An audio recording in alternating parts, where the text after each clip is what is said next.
that they're in the room with us virtually as well. So thank you everyone for coming out. We're in an exciting phase. This is like continuous learning, but we're in a phase of starting to transition to some concrete action items. And we're on time to propose a board policy to our Board of Education, most likely, at that board meeting, along with some suggestions for some of the changes that we're thinking about for next school year when it comes to creating systems. Nothing major, but there's some things that we want to get things to be equitable and consistent across grade levels so kids have the same experience in the same classes and as they go from middle school to high school, things like that. And as well as our K-5 system matching up as well in terms of proficiency levels. A lot of that work is going on. Many people in the room are not with K-5, but just to sort of give you that context as well, that similar work curricularly and around assessment is occurring at the same time. So thanks, Margot, for being back here again. Thank you. All right, thank you. All right, so we have two things going, and it will feel difficult to do one without the other, but we're going to try. So the first thing we want to look at is our board policy recommendation. But then what we want to do is we're going to look at beginning to flesh out our 5-year plan. We're going to talk about that in a bit, and that's going to take a little bit of time to get through. But first, what we want to do is take a look at our board policy draft recommendation. So you want to open up that document. When we were together in December, we spent time learning about board policy. We looked at how a board policy is written, what informs a board policy, how the board policies are organized, and what those numbers mean. We also looked at administrative procedures. We saw that our particular board policy has administrative procedures embedded in them. That means that whenever you make a change to a procedure, you have to go to the board for approval. That's not good or bad or right or wrong, that's just how it works. Anything that's changed in a board policy document requires board approval. We decided as a committee in December that we wanted to use PRESS as the foundation of our board policy and include our non-negotiables that were identified by our stakeholder group last spring. Okay? So what you see here is PRESS with a slight change in terms of the orders of the paragraphs. We put promotion at the end because that's not the charge of this group. We're not going to be talking about promotion. We're going to be doing everything above that last paragraph. So we put all of the grading information there, and then the only change we made from PRESS was these bullet points. So what I'm going to ask you to do right now is to, at your table, review this, and then if you have thoughts, modifications, changes that you would like to recommend, use the comment feature up at the top, which is right here. Use this comment feature and add a comment so we can all take a look and see what your suggestion is. We're going to take only about 5 to 7 minutes to do this because we had the bulk of our conversation last time, but we do want to hear after you've had a chance to look at this and consider it to make any suggestions that you have. All right? So, well, and I'm going to have other people share this, but my interpretation of that is that inappropriate means inequitable to students and not research-based. What do the rest of you all think? That inappropriate, how would you understand inappropriate in this statement? If there were zeros given in that is part of an inappropriate grading system. Can you say it again? If it showed that zeros had been given and that's inappropriate, part of an inappropriate grading system, potentially. Right. Depending, well, zeros in a 100-point scale is an inappropriate, inequitable way of grading. Yes, absolutely. That's an example of something inappropriate. Just to jump in here too, like keep in mind everything that Margot didn't highlight, like the 5 bullet points where it says creating procedures must adhere to the following. That's what we added. Every other word on this paper is from the PRESS recommendation based on school code. So it's not a Valley View term, to use the word inappropriate, like that comes from school code. So it's good to have the conversations, how much we're comfortable changing like the recommendation based on school code for us is like, that's where we kind of get a little outside the conversation. But it's good to have the conversation because if we Right. need to clarify things in our procedures, we should bring it up now. Absolutely. And again, that comes from the fact that, let's say, there's an effort to perhaps modify a student's grade so that they become eligible for sports because they're great at this particular sport, and we want to make sure that they're eligible. Okay, that's court case law that has occurred, which has led to some of these things. Or it could be that one assessment is weighted differently for certain students than it is for one. Again, this is not under the purview of this committee. This is about promotion. We are not looking at the promotion part of this policy. This is, again, school code. So that's what it is at this point in time. We have some good commentary at this table just to share it around in the bullet point from a value sense of ensure educators are successful. Right. Clarifying that even further to the idea of what the meaning of that initially and what for discussion is are successful in implementation essentially. So like it's realistic. Like you can't reassess every student 10 times on every summative assessment because that's just not possible. There's not enough minutes, there's not enough time, right? So as much as like that could be great, there's a lot of things that could be great, they're just not realistic. So they don't allow teachers to be successful in implementation. So we're thinking of adding the in implementation at the end of that. And somebody made that comment. Sorry, into that, because all of these other points have something specific that it's talking about or referencing. That's a total vague. So if we add in implementing the procedure to that statement, would everyone be? Or implementation. I think it's just an implementation like the one below because Mhm. it's not just the procedure. It's understanding the process maybe of how to grade. It could be Yeah. Yes. Plan. With the thinking currently that we will be fully implemented with our newly designed system by the 27-28 school year. Now, as we move along the process, we may need to make modifications to the timeline. But right now, any good plan is a 3 to 5 year implementation plan. So we are still in the early stages of learning best practice around grading systems. We've done a balcony view of the 4 different types of grading systems: traditional grading, proficiency-based grading, mastery-based grading, and standards-based grading. Now, there are different iterations and ways of using those systems, but those are the big systems that we use. Because of the way traditional grading works, we know that that is not an equitable system that is going to work here. So we have 3 systems that we will be looking at, and then creating our own system based on what we find is going to be best for our system.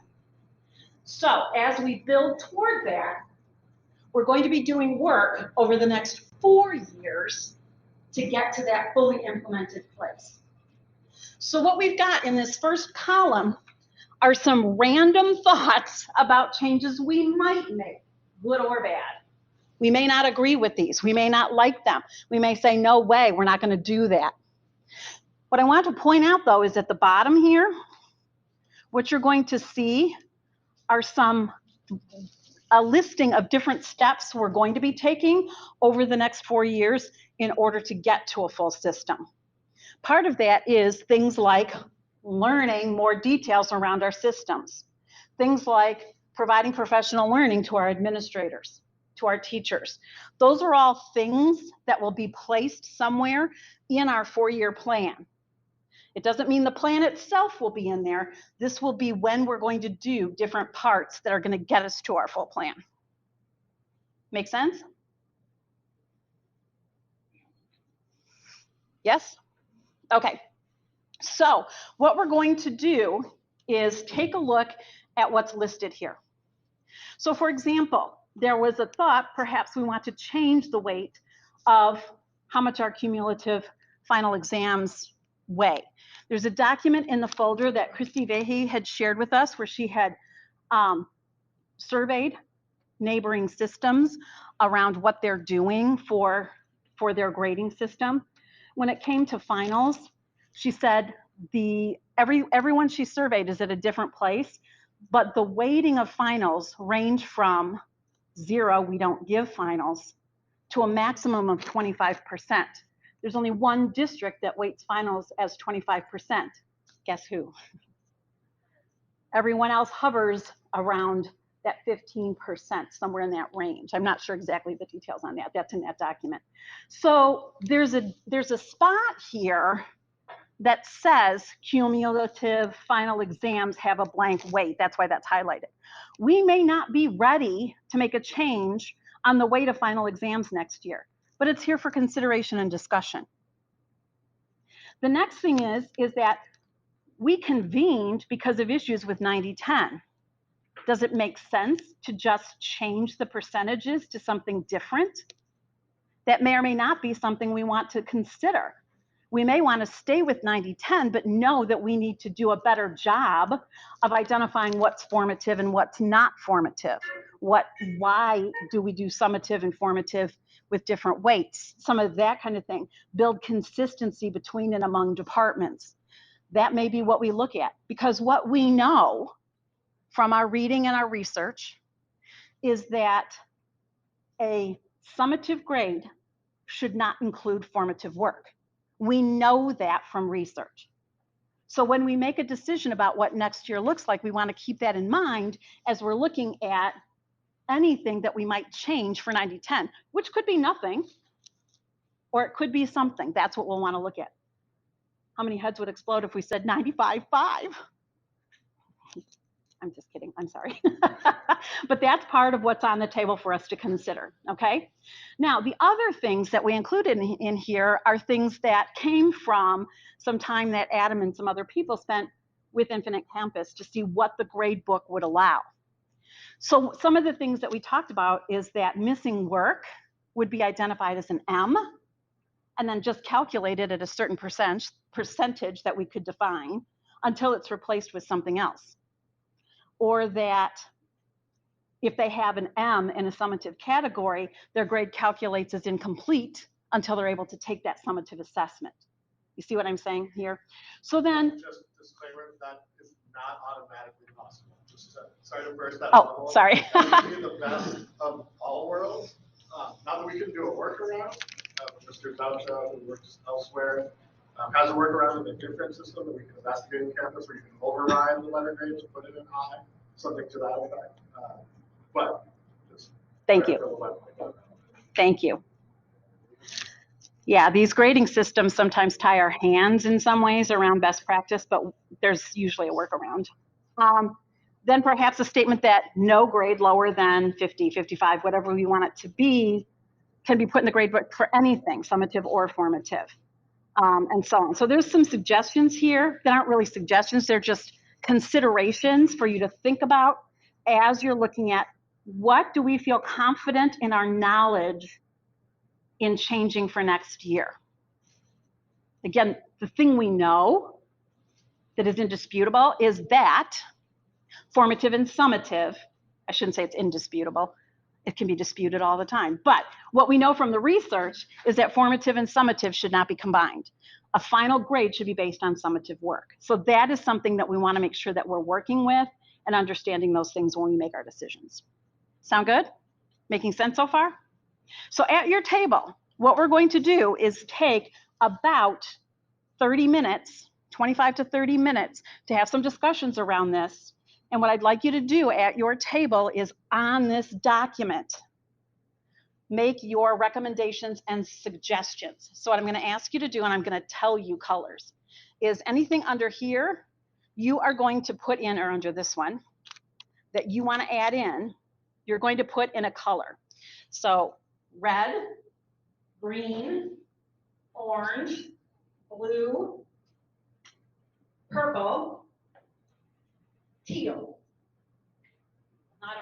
just said, so you hopefully some of you but make your bullet points in those colors, okay?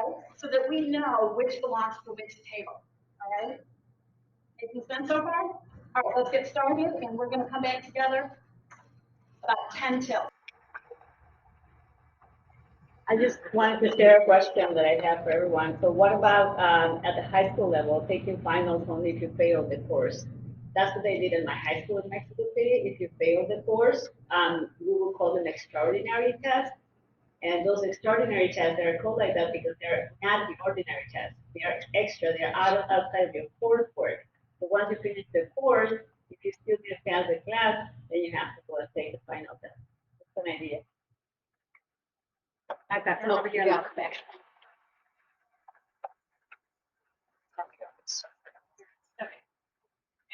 This is just to know that a lot of the things that we're talking about now and some of the things that we discussed at our table are not purely grading. They're about student motivation, student ownership of their learning, teacher-student relationship, etc. And so maybe one of the things that we need to do, I'll say in conjunction or whatever, with this is to really look at that as well and have a process for working on that, because we can change our grading structure, but we still need our students to take ownership of our learning. We still need our educators to develop relationships with our students, etc. And that's where we really need to make sure that we're embedding things from working with a learner. As we start to look at ownership of their own learning, we know that if students see themselves as learners and own their own learning, they're going to be more successful. Period. So how are we building that in? A grading committee can only go so far, right? But what we want to look at is, if this is our recommendation for how we believe best practice in our grading system goes, these are the things that have to happen outside of our committee. So what do we have to do in terms of how we design finals? The designing of finals is just as important as whether you give them or not. Because you can give a really cruddy final, and it's not going to tell you what you need to know, right? Absolutely.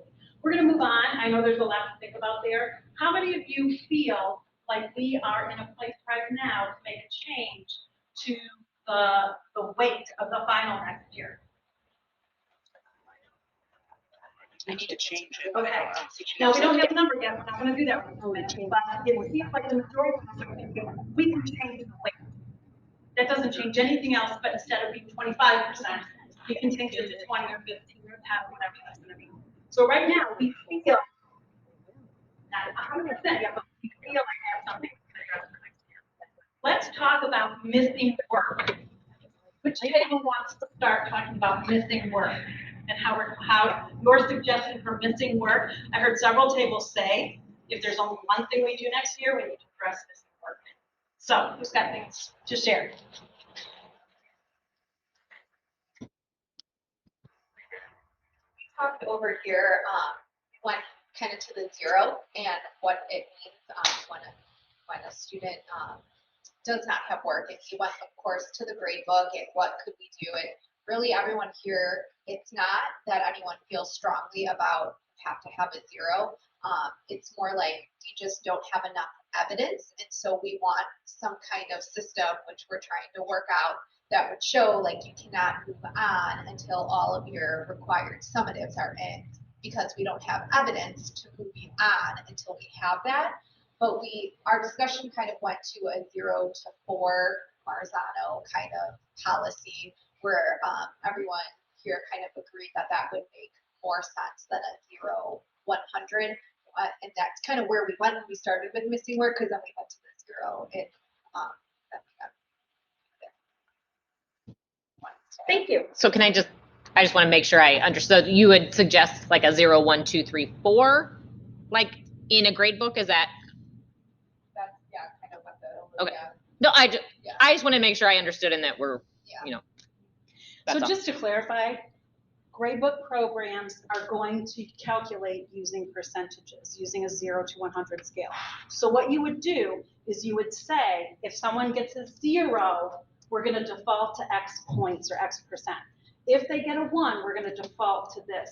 Just so we know and understand that the only way a gradebook calculates a final grade or a to-date grade is that.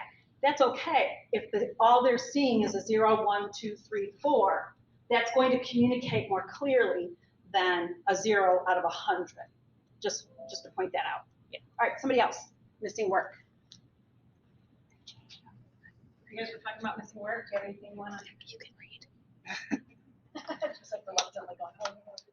So I think to Dorletta's point, we talked about this as a means to be a trigger for a teacher to have to like continue to build that relationship and support the students. So there's a teacher at the table that said, when he gives a 50, I said it was a rock star method.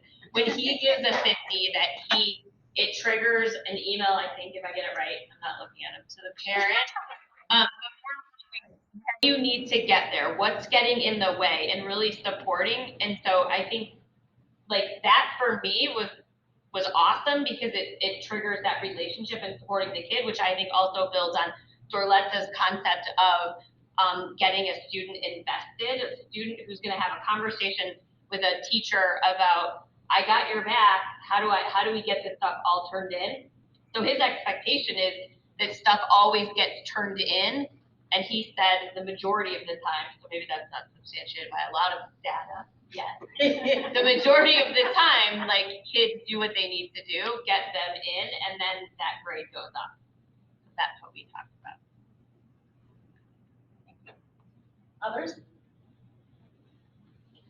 We kind of talked about the same thing about like entering a 0.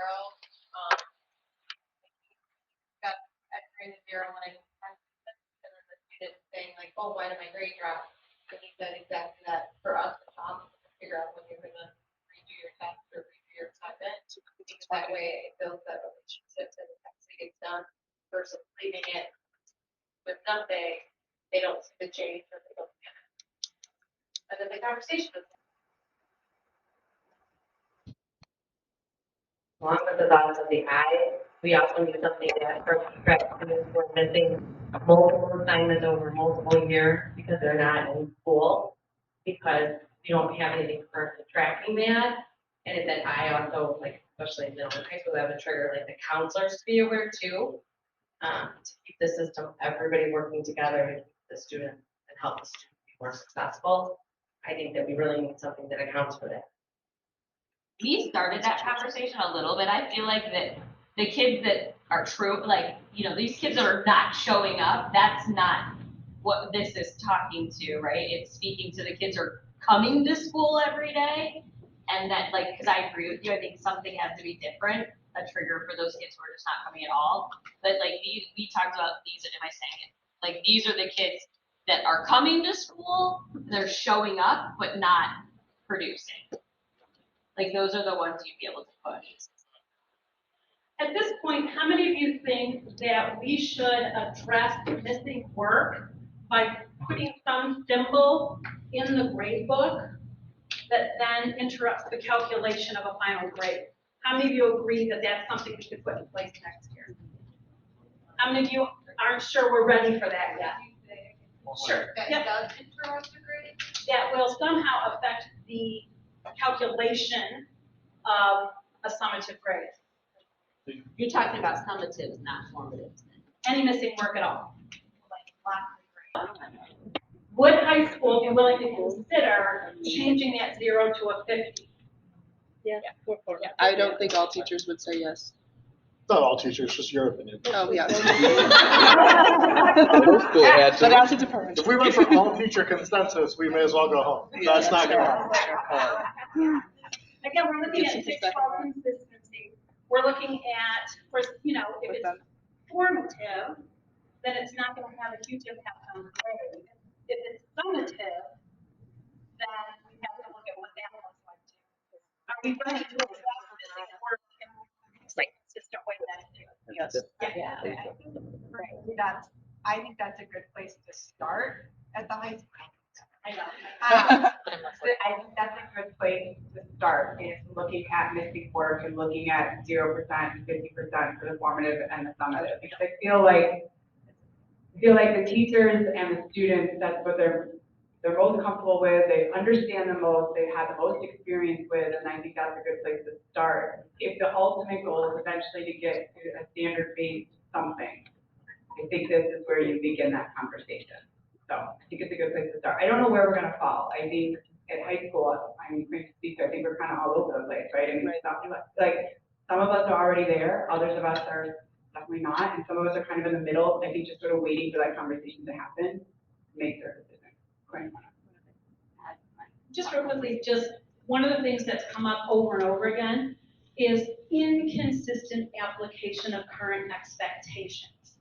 So that's something I think we have to be very clear about, is building in a structured accountability system so that people are doing things the way they're supposed to consistently.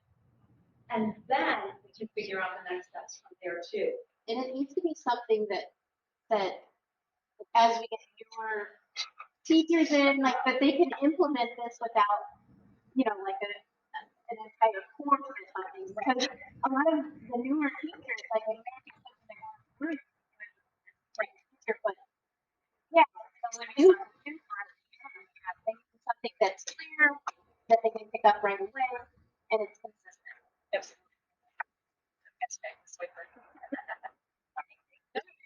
One of the things that we talked about, right, Rob, is just maybe having a slight differentiation between the floor for when it's taken and the floor if it's not. So if it's taken, it's a 50, but if it's not taken, it's a 45 or a 40.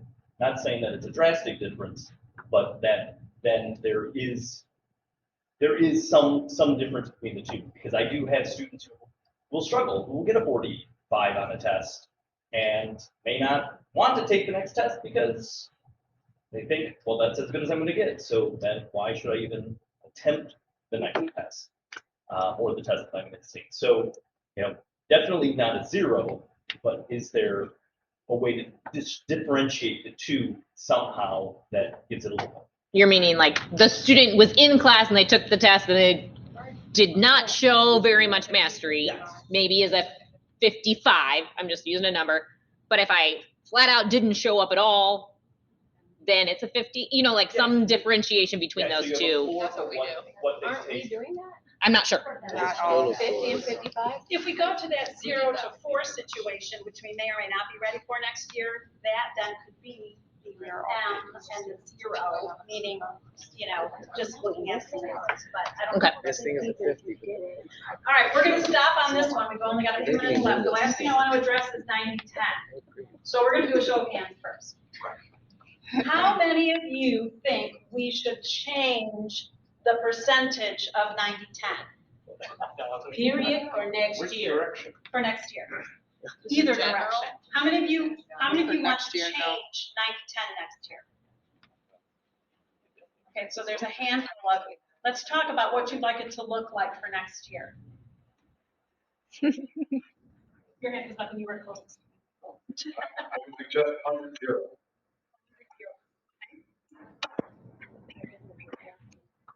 And we know that ultimately, that's best practice. Yeah. The question is, are we ready for that yet? Our table is 75, 105. Okay, you're up now. Oh, we were talking about mathematically, it did make a big difference between where we're at, I guess. But our bigger point, actually, why I grabbed it was we were not supportive of a 1-year change. Like if we're going to change it next year and then change it again and then change it again, that's going to be more confusing for the freshmen who are coming in and now having. So if we're making a change, this should be a multi-year change, not a single year change. Yes. And if our goal is 100-0, it is 75-25 going in the right direction. But we don't know what our goal is, right? Why is the goal 100-0? Best practices. I think we should talk about 75-25, that way it shows that homework is important to students, I purposely delayed bringing my son because when they do it, and they perform very well. And the summer graders and the performance don't come out. They stop to perform it. And then after the summer, they're changing. And it's still, we're working with LMS, and I'm becoming a and don't do that.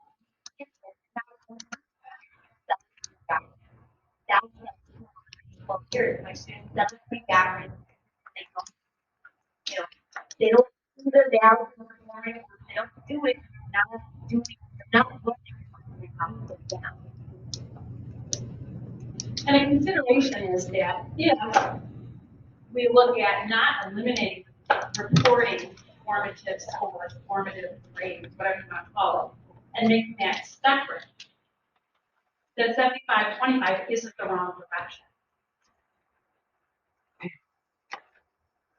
So that's what we have to consider. That now, how many of you still want to stick with 90-20? 90-10. 10.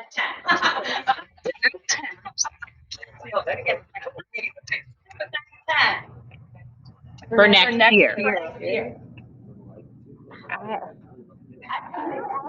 Can I get rid of the formative category? Like, we talked about, we need to start the conversation about, like, as soon as possible, about 90-10.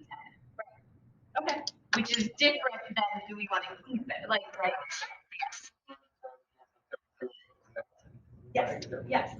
Instead of changing for the sake of changing if we don't know what we're changing to. Does that make sense? Goes back to the question, change for the sake of change. Correct. So I think we're not right. Yeah, I do. Something that I had noted too, in addition to like the fact, like in the math department alone, which is only one department of many, we don't even have a consistent grading system right now. Like some teachers give zeros, some teachers do not. And that is what we have to start with first, I think. We have to get all classes in the same sort of mindset. That includes retake policy. That includes what happens when a student cheats. That includes what happens when a student is missing or misses an assignment for whatever reason. That includes homework. That includes eliminating, it includes so many things that we are not ready to just say, hey, teachers, we almost have to do the research with them and tell them and show them where we're going. We need to change in teacher practice before changing that policy. If we aren't ready to address 90-10, and I don't think we are, then perhaps the addressing of 90-10 becomes building a structured accountability system so that we know if the grades are being calculated using the proper format or expectations, and then look to see how that affects grades, et cetera, while we get more input and make some decisions about next steps. Meaning we don't change 90-10 next year, but we address it in a different way. Is that what I'm hearing some of you say?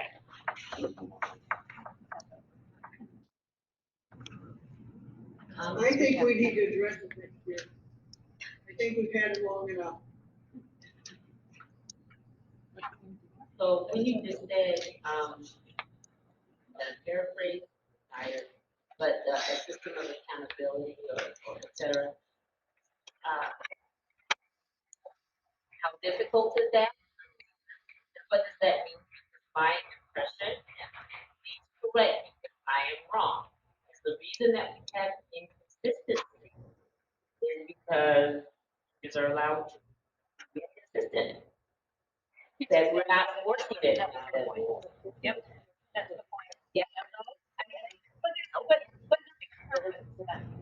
Yes, nothing No, happens. we're in agreement, but I'm just saying, that's like the first thing that needs to be addressed, back to what you're saying about in the math department. You know, I don't even know if it's teachers of the same course, do they grade differently? You know, some get zeros, some get 50s. You know, can we get consistency there? You know, let alone with the department. And so there's so many building blocks, you know, from where we have this inconsistency. And I agree, I don't think we should change it and then change it again, that maybe we can work on some other things first, working towards getting to the answer. Yes.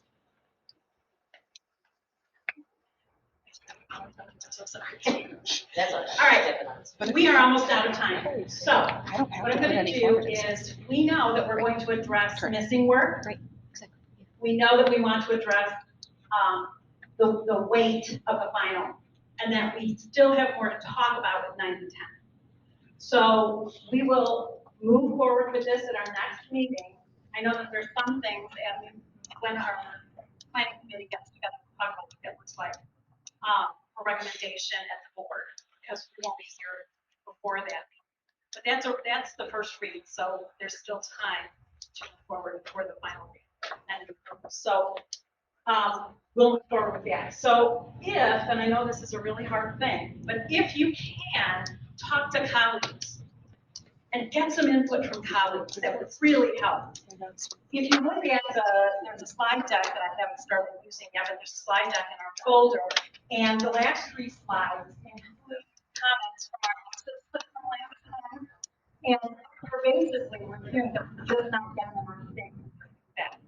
And we need to keep working toward that and figuring that out. And part of it is individual conversations with people, in addition to larger level communication. So we really need to get more people to be part of our meetings, more people to have voice in our meetings and some of our decisions.